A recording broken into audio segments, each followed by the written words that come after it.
दोस्तों बहुत दिनों से फटाफट थॉट्स के मैंने एपिसोड नहीं बनाया था। मैंने नया और आप लोगों से बात करने का मन कर रहा था, तो आज है हमारा एपिसोड नंबर 9।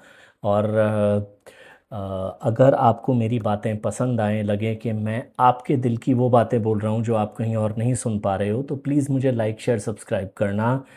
जहाँ आपको लगे कि मैं थोड़ा सा आउट ऑफ लिमिट चला गया, ये मैं थोड़ा ज़्यादा बोल गया, जो भी, तो वो भी पॉइंट आउट करना। मैं तो आप ही लोगों से सीखता हूँ। अंदर कोई कंटेंट राइटिंग या कोई कंसल्टेंट एक्सपर्ट टीम तो मेरे पास है नहीं। सो चलिए इसी पर शुरू करते हैं। एंड एज आई सेड, थोड़ा मुझे लाइक शेयर सब्सक्राइब करें यूट्यूब पर, फेसबुक पे तो आप लोग ज़बरदस्त प्यार देते हैं and I am very thankful for that. तो आज मैं वही दो तीन बातें ही करूँगा। पहली दो कुछ कड़वी गोलियां हैं, उसके बाद एक मीठा शरबत जैसी चीज़ बात है। तो कड़वे के बाद मीठे का स्वाद अच्छा लगता ही है, तो let's go in that order. यार, पता नहीं, ये जो टॉक्सिक का मैंने सुना है कोई महान ट्रेलर लॉन्च हुआ था जहाँ बड़े बड़े सोशल मीडिया इन्फ्लुएंसर्स और रिव्यूअर्स वगैरह को बुलाया गया, और ये इन बेचारों को पता नहीं कौन सी मुगली घट्टी 555 वहाँ पे दी गई कि अब ये बेचारे इतना डरे हुए हैं कि डरते डरते सी तारीफ कर रहे हैं, और सीधे लफ्ज़ों में जो वीकनेस है वो बोल नहीं पा रहे हैं। Fact of the matter is, toxic के अब तक आए अनाउंसमेंट, टीज़र एट्सेट्रा की तरह टॉक्सिक का ट्रेलर भी बहुत बकवास है।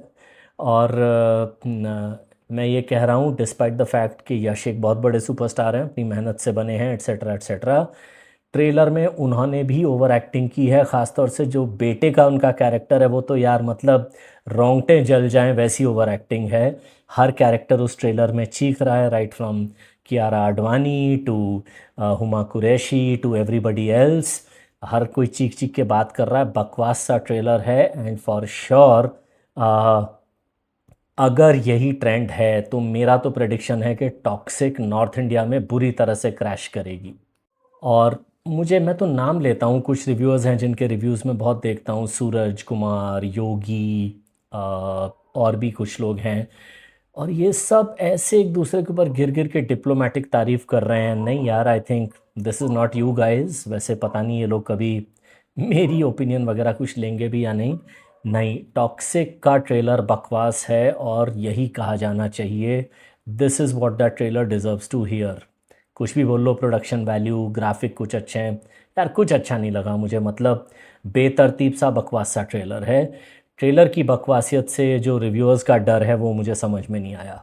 और यही बात है, मतलब मैं कौन होता हूँ किसी और को कुछ भी एडवाइस देने वाला, लेकिन वही बात है ना कि मरीज़ से दोस्ती करोगे ना तो उसे कड़वी दवा नहीं दे पाओगे।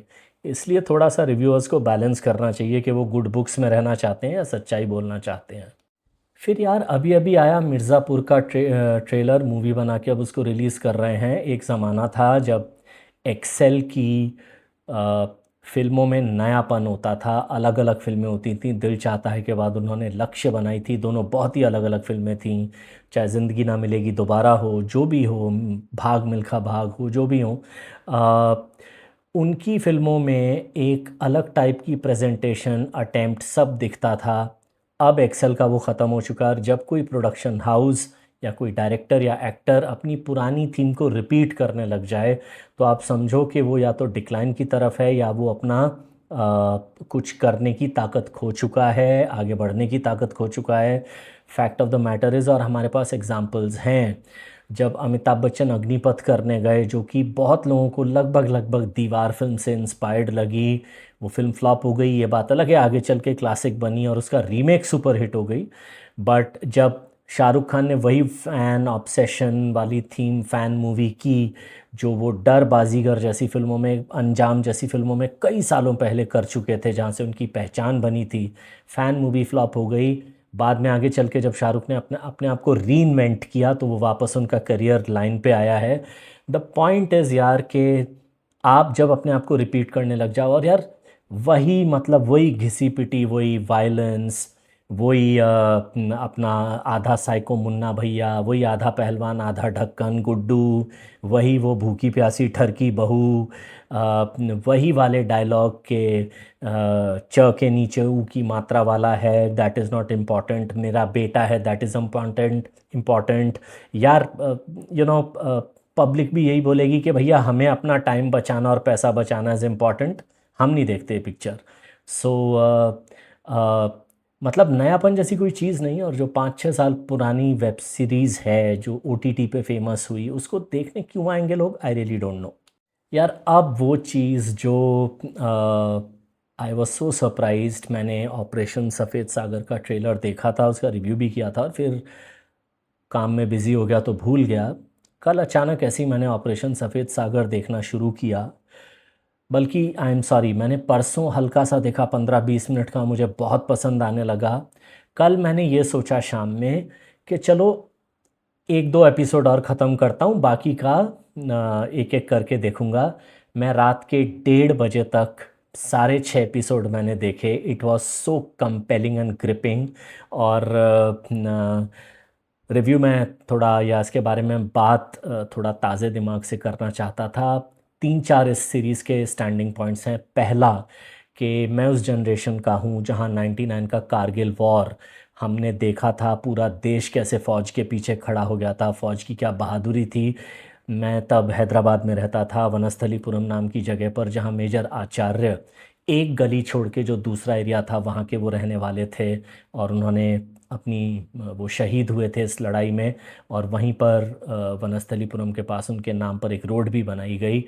तो और पाकिस्तान की मक्कारी जो उन्होंने हमारी पीठ में छुरा घोंपा था, वो भी सामने आया था। और मेरे जैसे लोग तब से पाकिस्तान और उसके वादों को, और ये अमन की आशा चमन का बताशा, इसमें ज़्यादा बिलीव नहीं करते हैं, क्योंकि हमारी जनरेशन ने पाकिस्तान के धोखे लगातार झेले हैं। लेकिन मेरे जैसे लोग भी एयरफोर्स के इस डिटेल्ड रोल के बारे में हम नहीं जानते थे। ज़्यादातर हमने आर्मी की जो कंट्रीब्यूशन है उसके बारे में पढ़ा है, और ज़्यादा उसी को पब्लिसिटी मिल जाती है ऑन ग्राउंड लड़ने वाले लोगों को। लेकिन किस तरह से एयरफोर्स ने इस युद्ध को एक्चुअली हमारे फेवर में पलटा, नहीं तो हमारी आर्मी तो बिल्कुल जो हाइट एडवांटेज पे बैठ गए थे पाकिस्तानी, और हमारे जवान बिल्कुल बेगुनाह खरगोशों की तरह उनके सामने आ रहे थे और मारे जा रहे थे। उस गेम को एयरफोर्स ने कैसे बदला, वो ये कहानी है।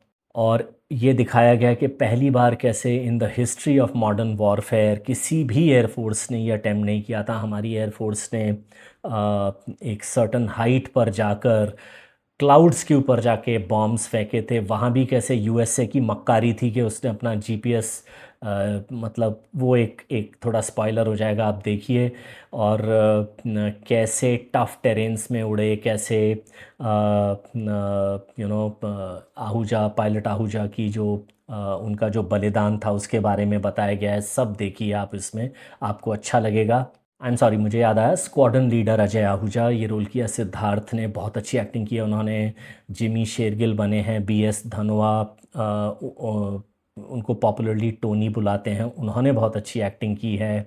इसके अलावा दो और स्टैंड आउट परफॉर्मेंसेस हैं, अभय वर्मा और मिहिर आहूजा की। मिहिर आहूजा बने हैं बॉल्डी, अभय वर्मा बने हैं डाली, और ये निकनेम्स क्या हैं वो आप देखिए, मैं ज़्यादा डिटेल नहीं दूंगा, बहुत अच्छी परफॉर्मेंसेस हैं। इवन जो नेगेटिव कैरेक्टर्स हैं, या at least in this context of the story negative characters हैं, फॉर श्योर नेगेटिव कैरेक्टर्स हैं। परवेज़ मुशर्रफ का रोल जिन्होंने किया है, और अपने एवर डिपेंडेबल विनय पाठक ने रोल किया है नवाज शरीफ का। और जो एक और स्टैंड आउट चीज़ें होती हैं ऐसे अच्छे कंटेंट की, डायलॉग्स। जैसे मेरे को जो याद रह गया एक डायलॉग, कि जमहूरियत की असलियत देखनी हो तो पोलिंग बूथ पे जाओ, और अगर जंग की असलियत देखनी हो तो अस्पताल जाओ। तो काफ़ी अच्छे अच्छे डायलॉग्स हैं।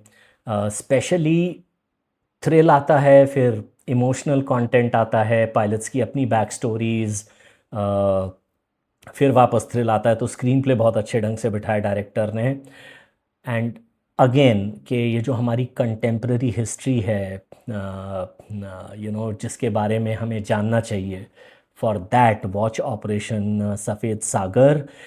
मैं ये कहूँगा कि ये वेब सीरीज़ की बॉर्डर या लक्ष्य जैसी फिल्म है, वेब सीरीज़ है, जो फिल्मों में जो स्टेटस में बॉर्डर और लक्ष्य और उन फिल्मों का मानता हूँ, शेरशाह, ये 3 फिल्में, बिल्कुल वैसे ही वेब सीरीज़ में मुझे याद नहीं आ रहा है कि हिंदुस्तान ने जो वॉर की हैं उसके ऊपर वेब सीरीज़ कितनी बनी है। पहले तो मैं वो याद नहीं कर पा रहा हूँ। I am sure this is a landmark web series in that sense. आप देखिए, आपको पसंद आएगी।